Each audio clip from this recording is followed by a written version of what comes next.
راني حاضره معاك هنا، بغيت نعرف علاش. صيفط لي شي تقرير، صيفط لي شي حاجه، صيفط لي شي استدعاء، صيفط لي. وعلاش؟ راني حاضره معاك هنا،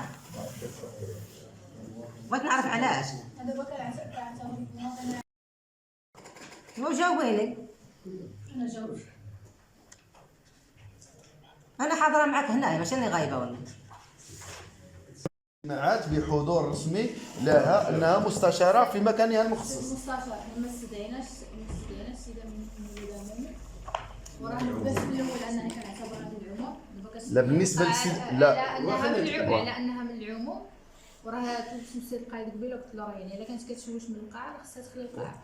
السيده الرئيسه كتعقيب على الكلام ديالك، حنا بالنسبه لينا راني شفت لك قويله، شفت لك قويله باللي ان السيده مؤمن، انا هذا وجهه نظري كمستشار، وباش نحمل السيده المستشاره السيده الكاتبه باش تدول الاقوال ديالي ان السيده ميلوده مؤمن تتواجد داخل القاعه في مكانها المخصص لها، المكان ديالها المخصص، هذا اقوال ديالي، المكان ديالها المخصص.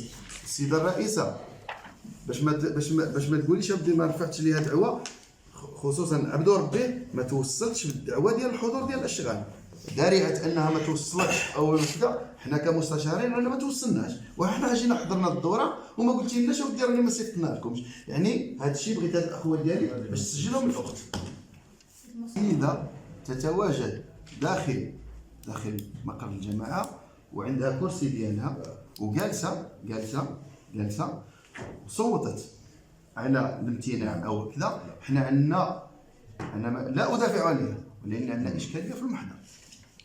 الاشكاليه ديال المحضر ان السيده العضوه متواجده داخل وما دليتيش بشي وثيقه اللي يقتنع بها المجلس الموقر باش نعرفوا باللي الا كانت مقاله خص